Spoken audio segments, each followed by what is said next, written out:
It was April. The date was the 2nd. The time was 5:09 in the early evening. I received a remark, an utterance announcing a preference. It stated, "Bro, teach us how you make those choir sounds and other instruments, please. What plugins do you use for violin and other instruments? Thanks for content." Naturally, my first inkling was to heed the request with glee, as I'm always jovial to comply. Can't do that for the whole thing.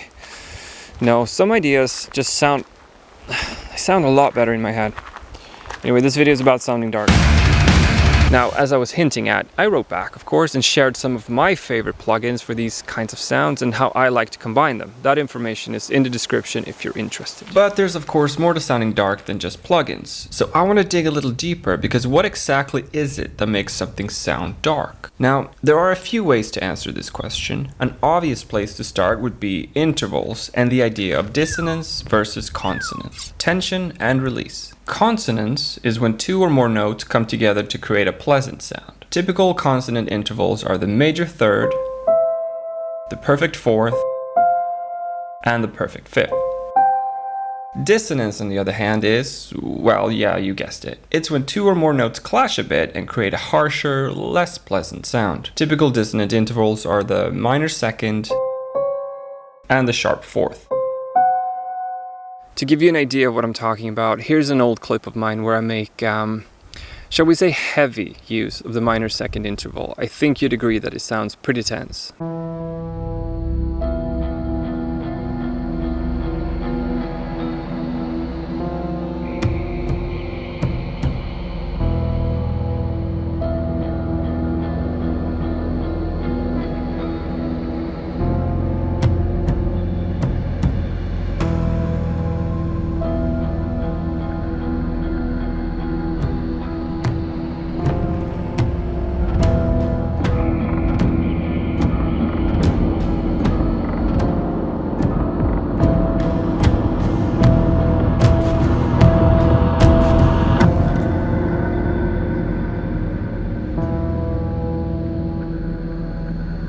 Now, I want to stress here that these things can be very contextual as well, or they are very contextual. Because things are rarely that clear-cut, and a lot of what we perceive as sad, happy, dark, or any other kind of adjective is culturally inherited to some extent. So is music theory, by the way. In fact, I would argue that all of our senses are tuned to a cultural context to at least some degree. Even our eyes and our ability to see color, but that's a discussion for another day. The point is that this is going to play a part and influence how our art and our expression is going to be perceived and experienced. The contextual nature of music is true for notes and melodies within a musical piece as well. Because as an example, if you watch this channel for a while, you know that I love the flat sixth interval. I think it creates a very melancholic, dark, and beautiful sound. It's practically my favorite go-to when I want to write something sad or moody. I mean, listen to this.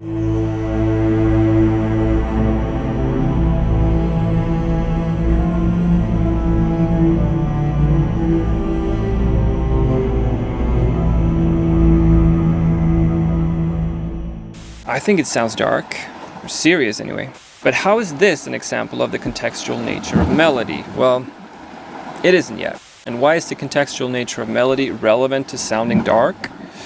I'm building up to it, okay? In order to understand what makes something sound dark, I think it's important to understand what doesn't, and why, and that's where the contextual nature of melody comes in. So, as I was saying, I've always loved that flat sixth interval over a minor sound. So much so that the first song I ever wrote on my own utilizes that interval in its opening few notes. I didn't have that kind of vocabulary back then, but I guess my ears were always drawn to it.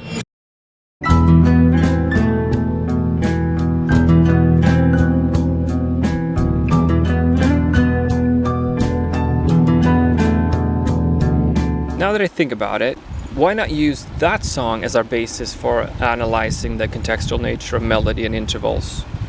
Yeah, let's do that. Here's a more recent clip of me playing the part.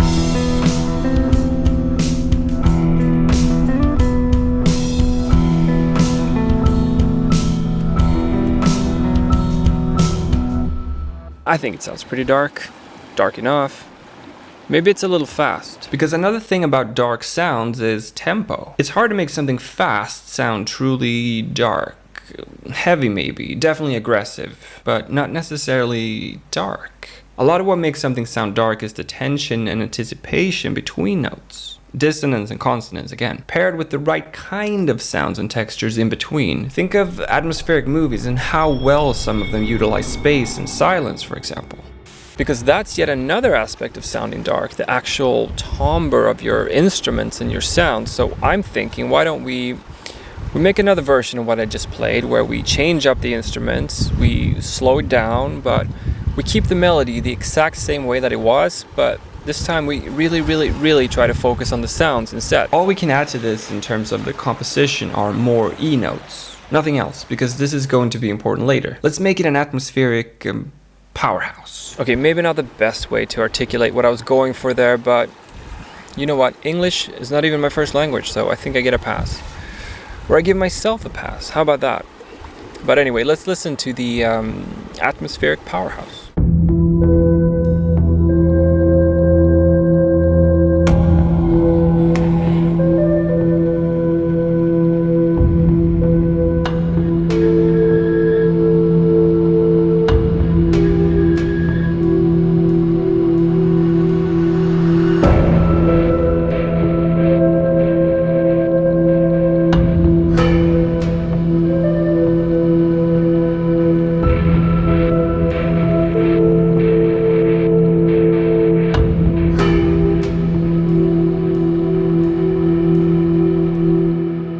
So another aspect of this that I didn't realize when I wrote it all those years ago is that it uses every note of the natural E minor scale. Let's take a look in the piano roll for a better visual presentation.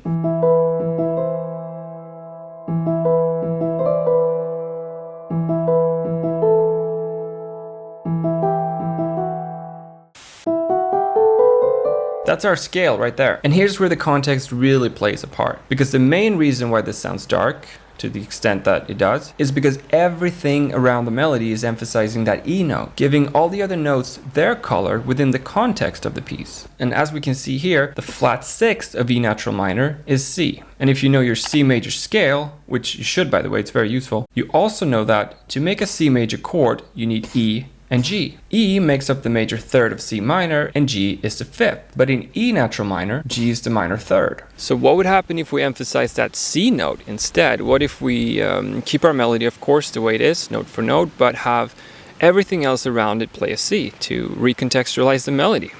And of course, we change up our sounds and instruments as well. Would that be enough to turn our dark dystopian melody into something happy, epic, majestic, or cheesy, or whatever other kind of adjective you can conjure up here, something other than dark, somber, or moody? Let's try it.